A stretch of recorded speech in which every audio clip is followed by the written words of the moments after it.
بسم اللہ الرحمن الرحیم۔ السلام علیکم ورحمۃ اللہ وبرکاتہ۔ پیارے دوستو، حضرت ابو عبداللہ اپنی کتاب تحفہ میں لکھتے ہیں کہ بغداد میں ایک شخص فقیر، حاجت مند، عملدار اور صابر و عابد رہتا تھا۔ ایک دن وہ رات کو نماز کے لیے اٹھا تو اس کے بچے بھوک کی وجہ سے رو رہے تھے۔ جب وہ نماز سے فارغ ہوا تو اس نے بچوں اور بیوی کو بلایا اور کہا، بیٹھو اور اللہ تعالیٰ کے حبیب صلی اللہ علیہ وسلم پر درود پاک پڑھو اور دیکھو کہ اللہ تعالیٰ کیسے درود پاک کی برکت سے اور اپنے فضل و کرم سے ہمیں غنی کرتا ہے۔ لہٰذا وہ سب بیٹھ گئے اور درود پاک پڑھنا شروع کر دیا۔ درود پاک پڑھتے پڑھتے بچے تو سو گئے اور اللہ تعالیٰ نے اس مرد صالح پر بھی نیند طاری کر دی۔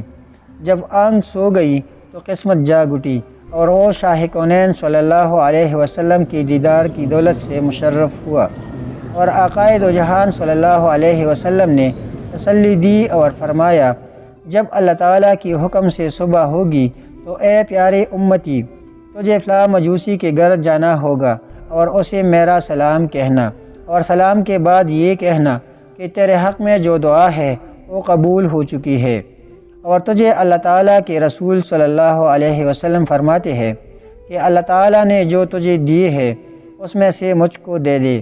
یہ فرما کر رسول اکرم صلی اللہ علیہ وسلم تشریف لے گئے اور وہ صالح بیدار ہوا تو مسرت و شادمانی انتہا کو پہنچی ہوئی تھی، لیکن اس نے دل میں سوچا کہ جس نے خواب میں حضور اکرم صلی اللہ علیہ وسلم کو دیکھا اس نے الحق حضور اکرم صلی اللہ علیہ وسلم کو ہی دیکھا، کیونکہ شیطان حضور اکرم صلی اللہ علیہ وسلم کی صورت میں نہیں آ سکتا، اور پھر یہ بھی محال ہے کہ حضور اکرم صلی اللہ علیہ وسلم مجھے ایک آگ کے پجاری مجوسی کی طرف بھیجے اور پھر اس کو سلام بھی فرمائے، یہ کیسے ہو سکتا ہے؟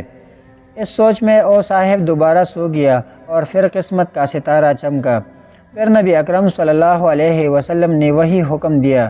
جب صبح ہو گئی تو صاحب مجوسی کے تلاش میں نکلا اور پوچھتے پوچھتے مجوسی کے گھر پہنچ گیا۔ مجوسی کا گھر تلاش کرنے میں کوئی دشواری نہ ہوئی، کیونکہ وہ بہت امیر آدمی تھا، اس کا کاروبار وسیع تھا اور شان و شوکت کا مالک تھا۔ جب مرد صالح مجوسی کے سامنے ہوا تو مجوسی نے اس اجنبی کو دیکھ کر ان سے پوچھا کہ کیا آپ کو کوئی کام ہے؟ چونکہ مجوسی کے کارندے کافی تھے تو اس مرد صالح نے کہا کہ جی ہاں، مگر وہ میرے اور تیرے درمیان علیحدگی کی بات ہے۔ اس نے نوکروں اور غلاموں کو حکم دیا کہ وہ باہر چلے جائیں۔ جب سب لوگ باہر چلے گئے تو مرد صالح نے کہا، تجھے ہمارے نبی صلی اللہ علیہ وسلم نے سلام بھیجا ہے۔ یہ سن کر مجوسی نے سوال کیا کہ کون سا تمہارا نبی؟ مرد صالح نے کہا کہ حضرت محمد صلی اللہ علیہ وسلم۔ تو مجوسی نے کہا کہ کیا آپ کو معلوم نہیں کہ میں مجوسی ہوں اور میں ان کے لائے ہوئے دین کو نہیں مانتا؟ اس پر اس مرد صالح نے کہا، میں جانتا ہوں، لیکن میں نے 2 بار حضور اکرم صلی اللہ علیہ وسلم کو دیکھا ہے اور مجھے اسی بات کی تاکید فرمائی ہے۔ یہ سن کر مجوسی نے اللہ تعالیٰ کی قسم دلائی کہ کیا واقعی تجھے تمہارے نبی صلی اللہ علیہ وسلم نے بھیجا ہے؟ اس نے کہا، اللہ تعالیٰ گواہ ہے کہ مجھے یہی فرمایا گیا ہے۔ پھر مجوسی نے پوچھا، اور کیا کہا ہے؟ اس نیک مرد نے کہا، حضور صلی اللہ علیہ وسلم نے مزید یہ فرمایا ہے کہ تو اللہ تعالیٰ کی دی ہوئی میں سے مجھے کچھ دے، اور یہ کہ تیرے حق میں دعا قبول ہوئی ہے۔ اس مجوسی نے پوچھا، تجھے معلوم ہے کہ وہ کون سی دعا ہے؟ مرد صالح نے کہا، مجھے علم نہیں۔ پھر مجوسی نے کہا، میرے ساتھ اندر آؤ، میں تجھے بتاؤں کہ وہ کون سی دعا ہے۔ جب میں اندر گیا اور بیٹھے تو مجوسی نے کہا، آپ اپنا ہاتھ بڑھائیے تاکہ میں آپ کے ہاتھ پر اسلام قبول کروں۔ تو مجوسی نے ہاتھ پکڑ کر کلمہ پڑھا اور اسلام قبول کر لیا۔ جزاک اللہ۔ اسلام قبول کر لینے کے بعد مجوسی نے اپنے ہم نشینوں اور کارندوں کو بلایا اور فرمایا، سن لو، میں گمراہی میں تھا، اللہ تعالیٰ نے مجھے ہدایت دی، میں نے ہدایت قبول کر لی اور میں نے تصدیق کی، اور میں ایمان لایا ہوں اللہ تعالیٰ پر اور اس کی نبی حضرت محمد صلی اللہ علیہ وسلم پر۔ تم میں سے جو ایمان لے آئے تو اس کے پاس جو میرا مال ہے وہ اس پر حلال ہے، اور جو ایمان نہ لائے وہ میرا مال ابھی واپس کر دے، اور آئندہ نہ وہ مجھے دیکھے اور نہ میں اسے دیکھوں، چونکہ اس کے مال سے کافی مخلوق تجارت کرتی تھی۔ اس کے اعلان سے اکثر ان میں سے ایمان لے آئے، اور جو ایمان نہ لائے وہ اس کا مال واپس کر کے چلے گئے۔ پھر اس نے اپنے بیٹے کو بلایا اور فرمایا، بیٹا، میں نے اسلام قبول کر لیا ہے، لہٰذا اگر تو بھی اسلام قبول کر لے تو تو میرا بیٹا ہے اور میں تیرا باپ ہوں، ورنہ آج سے نہ تو میرا بیٹا ہے اور نہ ہی میں تیرا باپ ہوں۔ یہ سن کر بیٹے نے کہا، ابا جان، جو راستہ آپ نے اختیار کر لیا ہے میں اس کے مخالفت ہرگز نہیں کروں گا۔ لیجئے، سن لیجئے، اشہد ان لا الہ الا اللہ و اشہد ان محمد رسول اللہ۔ پھر اس نے اپنی بیٹی کو بھی بلایا جو کہ اپنے ہی بھائی کے ساتھ شادی شدہ تھی اور یہ مجوسیوں کے مذہب کے مطابق تھا۔ اس نے اپنی بیٹی سے بھی وہی کچھ کہا جو اپنے بیٹے سے کہا تھا۔ یہ سن کر بیٹی نے کہا، مجھے قسم ہے خدا کی، میری شادی کے دن سے آج تک اپنے بھائی کے ساتھ ملاپ نہیں ہوا، بلکہ مجھے سخت نفرت رہی ہے۔ اشہد ان لا الہ الا اللہ اور اشہد ان محمد رسول اللہ۔ اور بیٹی نے بھی کلمہ پڑھا۔ یہ سن کر باپ بہت خوش ہوا۔ پھر اس نے مرد صالح کو کہا، کیا آپ چاہتے ہیں کہ میں آپ کو وہ دعا بتاؤں جس کی قبولیت کی خوشخبری آپ لائے ہیں؟ اور وہ کیا چیز ہے جس نے رسول اکرم صلی اللہ علیہ وسلم کو مجھ سے راضی کیا ہے؟ مرد صالح نے فرمایا، ہاں ضرور بتائیے۔